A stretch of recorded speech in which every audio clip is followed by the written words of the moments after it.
Hello students. तो आज आम +3 third semester history honours core paper 5 unit 1 प्राक मध्ययुग भारत अध्ययन राजनैतिक रूपरेखा ये चैप्टर आज आम मोस्ट इम्पोर्टाट 2 मार्किया एवं 5 मार्किया क्वेश्चन विथ आंसर डिस्कस करवा।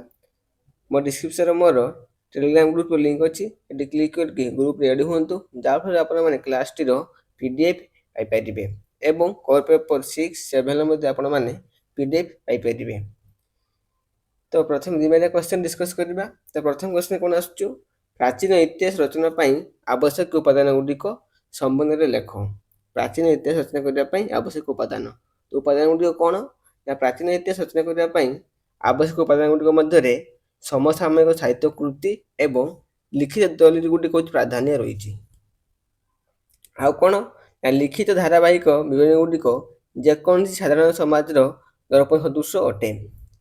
वर्धस्वनु अणपारंपरिक उपादान गुड़िक अधुना उपलब्ध ऐतिहासिक तथ्य गुड़िक सत्यता बोली प्रमाण साक्ष्य अटे। केतेक समय पुनश्च उपादान गुड़िक पारस्परिक भाव में परिवर्तित हो प्रमाण रूपे व्यवहृत होता है। मुसलमान मानकर भारतर आगमन और हिंदू मान सहित सांस्कृतिक समन्वय फल अनेक इतिहास आधारित साहित्य कृति सृष्टि होता। एगुड़िक हूँ कौन ना प्राचीन इतिहास रचना करने आवश्यक उपादान गुड़िक। तो बुझा कि ना क्वेश्चन अच्छी प्लस उत्तर अच्छी आपण मैंने कॉलेज रे क्लास कर तो ये हिंट्स पाइन आपण मानकर कॉन्सेप्ट क्लियर हो। तो नेक्स्ट क्वेश्चन कौन आसु कामिलुत तवारिक कौन। कामिलुत तवारिक एटा हूँ गोटे पुस्तक ए बाबद कौन कहुई। मध्य एशिया इतिहास एक घ राज्यर शासनबानी वंशर उत्थान संपर्क में इब्लुन आश्निक द्वारा रचित कामिलुन तखरा आमको अनेक सूचना प्रदान करता है।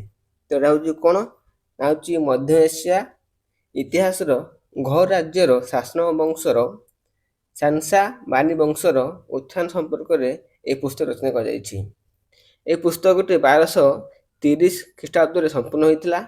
पुस्तक शेष 2 खंड में वर्णित अनेक घटना समसामयिक वो अनुभूति पुस्तक रचयित कर पुस्तक व्यवहृत उपादान गुड़िक उपयुक्त तर्जमा कर निजस्व अनुभव को मिसाई स्थानित कर सत्यता बोली मान जाइए। आवश्यक घटना एवं तारीख गुड़ी से यथार्थ भाव स्थानित कर। तो कामिलु तारीख हूँ गोटे पुस्तक बाबद कहगला। देन नेक्स्ट क्वेश्चन जो 3 बसवा तारीख ई जहान घुसा ई जुआइनी एटा गोटे पुस्तक। तो आटा मालिकर तारीख जुआना एवं घुसाई जुआइनी पुस्तक 1260 ख्रीष्टाब्द संपूर्ण होता। ख्रीष्टीय 13 शताब्दी काल मध्य एशिया इतिहास संबंध में लिखित एक उपादेय पुस्तक अटे। हुलाकुंक शासन काल लेखक एक उच्च प्रशासनिक पदवी थिले एवं बागबाद ठारे अवस्थापित थिले। मंगल मानकर सरकारी दलिल गुड़ी को व्यवहार कर क्षमता रही। उक्त पुस्तक आमको पश्चिम एशियार मंगल मानक युद्धाभियान संपर्क सूचना देइथिला। एटा हूँ कौन तारीख ई जहान घुसाई उजारिन पुस्तकर तार डिटेल्स थिला। तो यूनिट 1 ले एपरी क्वेश्चन मैक्सिमम 2 मार्किया क्वेश्चन एवं 5 मार्किया क्वेश्चन अच्छी।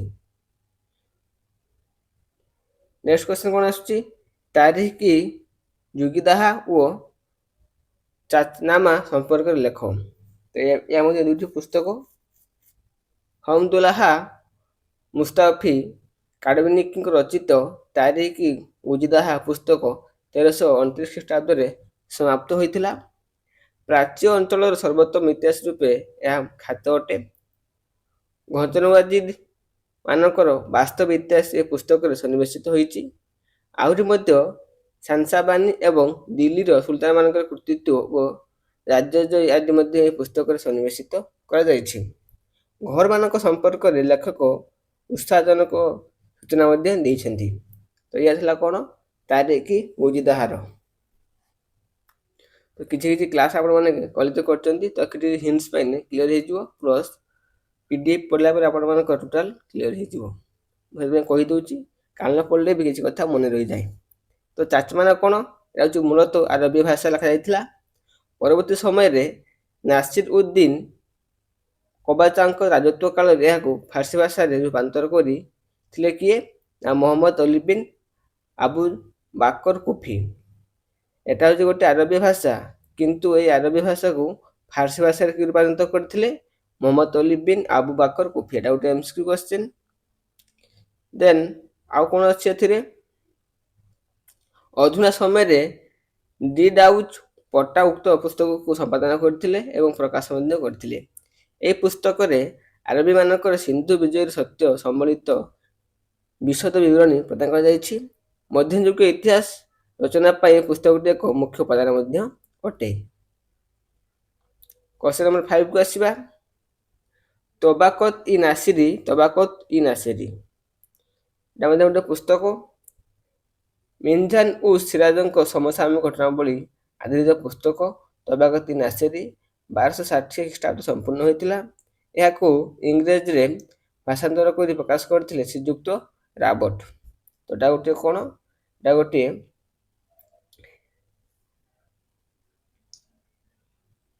ସମସାମୟିକ ଘଟଣାବଳୀର ପୁସ୍ତକ, ଯାହାକି ଶ୍ରୀଯୁକ୍ତ ରବର୍ଟ ଏହାକୁ ଇଂରାଜୀ ଭାଷାରେ ରୂପାନ୍ତର କରିଥିଲେ।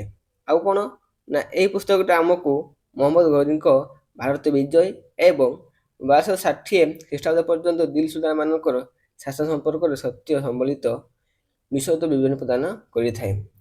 ଏହା କିନ୍ତୁ ଜଣାଯାଏ ଯେ ମିର୍ଜା ଉସ୍ ସିରାଜ ଜଣେ ନିରପେକ୍ଷ ଲେଖକ ନଥିଲେ। ସେ ପ୍ରାୟତଃ ମହମ୍ମଦ ଘୋରୀ, ଇଲତୁତମିଶ, ବଲବନ ଆଦି ସୁଲତାନଙ୍କ ସପକ୍ଷରେ କହିଛନ୍ତି, ଯାହାକି ଜଣେ ପ୍ରକୃତ ଐତିହାସିକ ପରିପନ୍ଥୀ ଅଟେ। ସେ ସତ୍ୟ ଅଟେ ଯେ ମିର୍ଜା ଗୋଟିଏ ଘଟଣା ପାଇଁ ଭିନ୍ନ ଭିନ୍ନ ତାରିଖ ମଧ୍ୟ ଦେଇଛନ୍ତି। ତ ଇଏ ଥିଲା ଆପଣଙ୍କର କ'ଣ? ତବାକତ ଇ ନାସିରୀ ଗୋଟେ ପୁସ୍ତକ, ଯାହାକୁ ଶ୍ରୀଯୁକ୍ତ ରବର୍ଟ ଇଂରାଜୀ ଭାଷାରେ ରୂପାନ୍ତର କରିଥିଲେ। ଏଥିରେ ଆମକୁ କ'ଣ ମିଳିଥାଏ? ଏଥିରେ ଆମର ଦିଲ୍ ସୁଲତାନଙ୍କର ଶାସନ ସମ୍ପୂର୍ଣ୍ଣ ବିବରଣୀ। ମିର୍ଜା ଉସ୍ ସିରାଜ ଜଣେ ନିରପେକ୍ଷ ଲେଖକ ମଧ୍ୟ ନଥିଲେ। ସେ ପ୍ରାୟତଃ କ'ଣ ଥିଲେ? ନା ମହମ୍ମଦ ଘୋରୀ, ଇଲତୁତମିଶ, ବଲବନ ଆଦି ଶାସକ ସପକ୍ଷରେ ମଧ୍ୟ ଐତିହାସିକ ପରିପନ୍ଥୀ ପ୍ରଦାନ କରିଥିଲେ। ଓକେ, ଦେନ୍ ନେକ୍ସଟ କ୍ୱେଶ୍ଚନ୍ ଆସିବା ସିସ୍କୁ ତାରିଖ ଇ ମୁହମ୍ମଦୀ। ତାରିଖ ଇ ମୁହମ୍ମଦୀ। ତ ମୁହମ୍ମଦ ବେହମଦ ଖାନିଙ୍କ ରଚିତ ତାରିଖ ଇ ମୁହମ୍ମଦୀ 1438-39 ସମ୍ପୂର୍ଣ୍ଣ ହୋଇଥିଲା। ଲେଖକ ଉଲେମା ସମ୍ପ୍ରଦାୟ ନଥିଲେ, ସେ ଥିଲେ ଜଣେ ସାମରିକ ଶ୍ରେଣୀଭୁକ୍ତ। ଏହି ପୁସ୍ତକରେ ଧର୍ମ ପ୍ରଚାରକ ଏବଂ ଧର୍ମ ପ୍ରବର୍ତ୍ତକ ମହମ୍ମଦଙ୍କ ବିଷୟରେ ଉଲ୍ଲେଖ କରାଯାଇଛି। ଆହୁରି ମଧ୍ୟ ପୁସ୍ତକରେ ଖଲିଫା, ଉମାଇଦ, ଆବାବାସିଦ, ଘଜନାବିଦ, ସାଲଡାକା, ସଞ୍ଜାରିଦ, ଶାସନାବାନୀ, ଘୋର ଏବଂ ଗଜନୀର ସୁଲତାନ, ହିନ୍ଦୁସ୍ତାନର ସୁଲତାନମାନଙ୍କ ସମ୍ବନ୍ଧରେ ବିବରଣୀ ଦିଆଯାଇଛି। ଏହି ପୁସ୍ତକରେ ବର୍ଷ ପରେ ବର୍ଷ ମହମ୍ମଦ ଓ ଖଲିଫାମାନଙ୍କର ଜୀବନୀ ଏବଂ ବିଶେଷ ସାମରିକ କାର୍ଯ୍ୟକଳାପ ସମ୍ବନ୍ଧରେ ମଧ୍ୟ ବିବରଣୀ କରାଯାଇଛି। ଆଉ କ'ଣ? ନା ଖଲିଫାମାନଙ୍କର ଜୀବନ ରଚିତ ପ୍ରଶସ୍ତି ମଧ୍ୟ ପୁରି ରହିଛି। ତ ଇଏ ଥିଲା କ'ଣ? ତାରିଖ ଇ ମୁହମ୍ମଦୀ।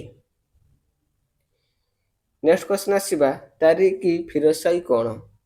ତାରିଖ ଇ ଫିରୋଜ ଶାହୀ କ'ଣ? ନା ଜିୟାଉଦ ବିନ୍ ବାରିଙ୍କ ରଚିତ ତାରିଖ ଇ ଫିରୋଜ ଶାହୀ ସୁଲତାନମାନଙ୍କ ସମସାମୟିକ ସମ୍ବନ୍ଧରେ ଜାଣିବା ପାଇଁ ଏକ ମହାନ ପୁସ୍ତକ ଅଟେ। ଲେଖକ ଘିୟାସ ଉଦ ବିନ୍ ତୁଗଲକ, ମହମ୍ମଦ ବିନ୍ ତୁଗଲକ ଏବଂ ଫିରୋଜ ତୁଗଲକଙ୍କ ସମସାମୟିକ ଥିଲେ।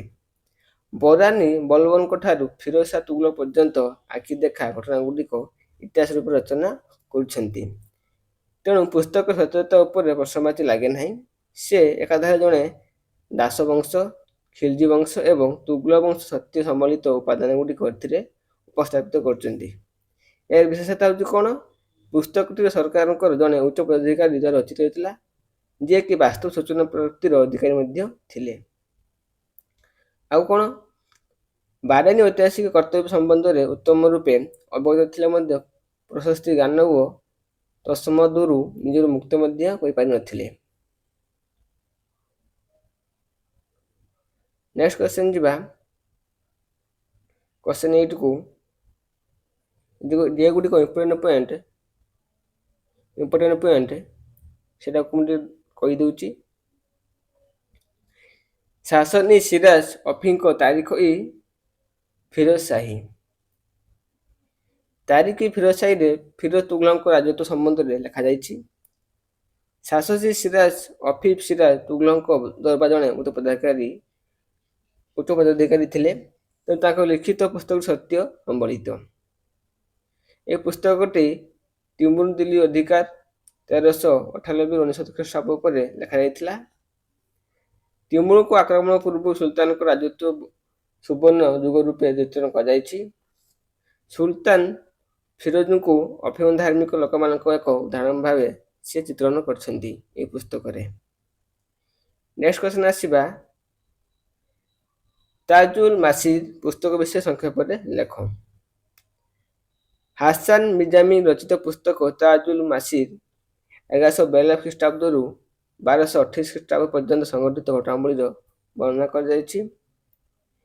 ଏ ପୁସ୍ତକରେ କୁତବ ଉଦ ଆଇନବାଗ ଜୀବନୀ ଏବଂ କୃତିତ୍ୱ ଇଲତୁତମିଶଙ୍କ ଶାସନ ପ୍ରଥମ ପର୍ଯ୍ୟାୟର ଘଟଣାବଳୀ ଗୁଡ଼ିକ ଏଥିରେ ଉପସ୍ଥାପିତ କରାଯାଇଛି। ହାସାନ ମିଜାମ ଗଜନୀରୁ ଦିଲ୍ଲୀକୁ ସ୍ଥାନାନ୍ତରିତ ହୋଇଥିଲେ।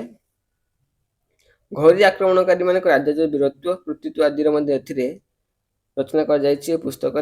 ଏ ପୁସ୍ତକରେ ଘୋରୀ ଯୋଦ୍ଧାମାନଙ୍କର ଯୁଦ୍ଧ ଓ ବୀରତ୍ୱକୁ ଅତିରଞ୍ଜିତ କରି ବର୍ଣ୍ଣନା କରାଯାଇଛି। ତ ଏଗୁଡିକ ହେଉଛି କ'ଣ ପଏଣ୍ଟ, ଏଗୁଡ଼ିକ ଆପଣମାନଙ୍କୁ ପଢ଼ିବା ପାଇଁ ପଡ଼ିବ ପ୍ଲସ୍ ମନେ ରଖିବା ପାଇଁ ପଡ଼ିବ, ନହେଲେ ଏଗୁଡ଼ିକ ଲେଖିବା ପାଇଁ କଷ୍ଟକର। ପଢ଼ ପ୍ଲସ୍ ମନେ ରଖ, ବୁଝିବାର କମ୍ ମନେ ରଖିବାର ବେଶୀ। ୟୁନିଟ୍ 1 ଟିକେ କଷ୍ଟ ଅଛି, ନେକ୍ସଟ ୟୁନିଟ୍ ଗୁଡ଼ିକ ସହଜ ଅଛି କୋର ପେପର 5ରେ। ତ ୟୁନିଟ୍ 1ଟାକୁ ଭଲ ଭାବରେ ମନେ ରଖିବା ପାଇଁ ପଡ଼ିବ। ଦେନ୍ ନେକ୍ସଟ ଯିବା, ତାରିଖ ଇ ମୁବାରକ ସାହି ପୁସ୍ତକ ବିଷୟ ସମ୍ବନ୍ଧରେ ଲେଖ। ତ ତାରିଖ ମୁବାରକ ସାହି ପୁସ୍ତକ 1428 ଖ୍ରୀଷ୍ଟାବ୍ଦରୁ 1434 ଖ୍ରୀଷ୍ଟାବ୍ଦ ମଧ୍ୟରେ ଏହା ଇବନ ଅହମ୍ମଦ ସର୍ଦୀଙ୍କ ଦ୍ୱାରା ରଚିତ ହୋଇଥିଲା। ଆଉ କ'ଣ ନା ଏ ପୁସ୍ତକଟି ଶହୀଦ ବଂଶ 1414 ଖ୍ରୀଷ୍ଟାବ୍ଦ 1451 ଖ୍ରୀଷ୍ଟାବ୍ଦରେ ସୁଲତାନମାନଙ୍କ କୃତିତ୍ୱ ଏବଂ ରାଜତ୍ୱ ସମ୍ବନ୍ଧରେ ଲେଖାଯାଇଥିଲା। ସେ ସୁଲତାନ ଫିରୋଜଙ୍କ ଠାରୁ ତୃତୀୟ ସୁଲତାନ ମହମ୍ମଦ ସିଂହାସନ ଆରୋହଣ ପର୍ଯ୍ୟନ୍ତ ଘଟଣାବଳୀ ବିଶଦ ଭାବରେ ବର୍ଣ୍ଣନା କରାଯାଇଛି। ଏହି ପୁସ୍ତକରେ ଗଦ୍ୟ ଏବଂ ସଙ୍ଗୀତ ମାଧ୍ୟମରେ ନୈତିକତା ସମ୍ବନ୍ଧରେ ମଧ୍ୟ ଆଲୋଚନା କରାଯାଇଛି। ଆଉ କ'ଣ, ଏହି ପୁସ୍ତକରେ ଗଦ୍ୟ ଏବଂ ସଙ୍ଗୀତ ମାଧ୍ୟମରେ ନୈତିକତା ସମ୍ବନ୍ଧରେ ଆଲୋଚନା କରାଯାଇଛି।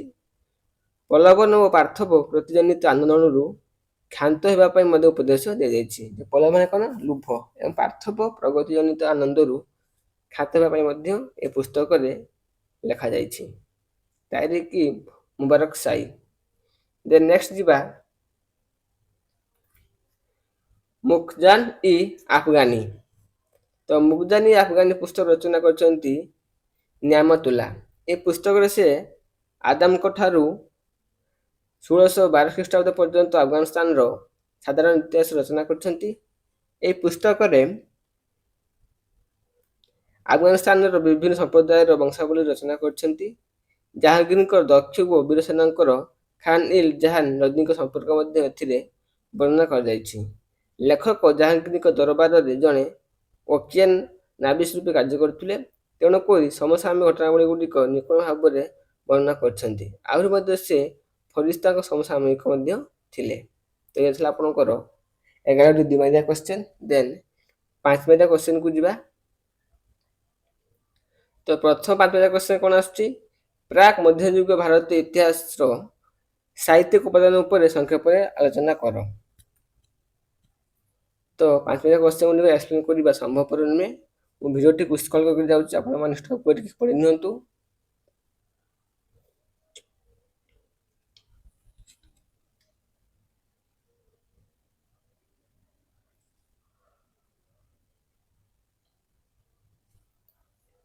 ନେକ୍ସଟ କ୍ୱେଶ୍ଚନ କ'ଣ ଆସୁଛି, ପ୍ରାକ୍ ମଧ୍ୟଯୁଗୀୟ ଭାରତର ଇତିହାସର ପ୍ରତ୍ନତାତ୍ତ୍ୱିକ ଉପାଦାନ ଉପରେ ଆଲୋକପାତ କର।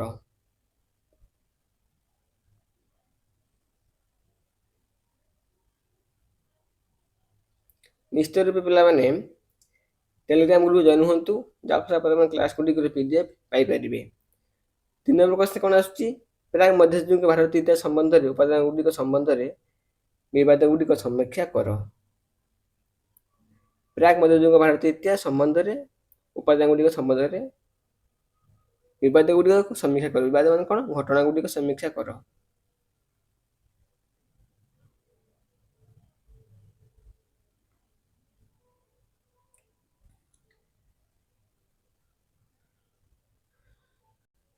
ନେକ୍ସଟ କ୍ୱେଶ୍ଚନ କ'ଣ ଆସୁଛି?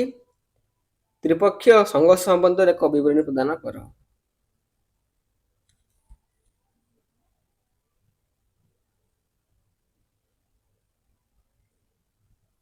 ତ ଇଏ ଥିଲା ଆପଣଙ୍କର ୟୁନିଟ୍ 1ର 2 ମାର୍କିଆ ଏବଂ 5 ମାର୍କିଆ କ୍ୱେଶ୍ଚନ ଡିସ୍କସ୍ କଲି। ତ ସମସ୍ତେ ଗୋଟେ ଲାଇକ୍ ଦିଅନ୍ତୁ, ସାଙ୍ଗମାନଙ୍କ ଭିଡ଼ିଓଟି ସେୟାର କରନ୍ତୁ ଏବଂ ଗୋଟେ ସବସ୍କ୍ରାଇବ୍ କରନ୍ତୁ, ଯାହାଫଳରେ ଆପଣମାନେ ଆପଣଙ୍କ 3rd semester plus 4th semester 5th semester 6th semester ପର୍ଯ୍ୟନ୍ତ ହିଷ୍ଟ୍ରି ଅନର୍ସର କ୍ଲାସ୍ ଗୁଡ଼ିକ ପାଇପାରିବେ, ପ୍ଲସ୍ ଭିଡ଼ିଓ ଗୁଡ଼ିକ ମଧ୍ୟ ଆପଣମାନେ ପାଇପାରିବେ। ସେଥିପାଇଁ ଚ୍ୟାନେଲଟିକୁ ସବସ୍କ୍ରାଇବ୍ କରନ୍ତୁ। Thank you all.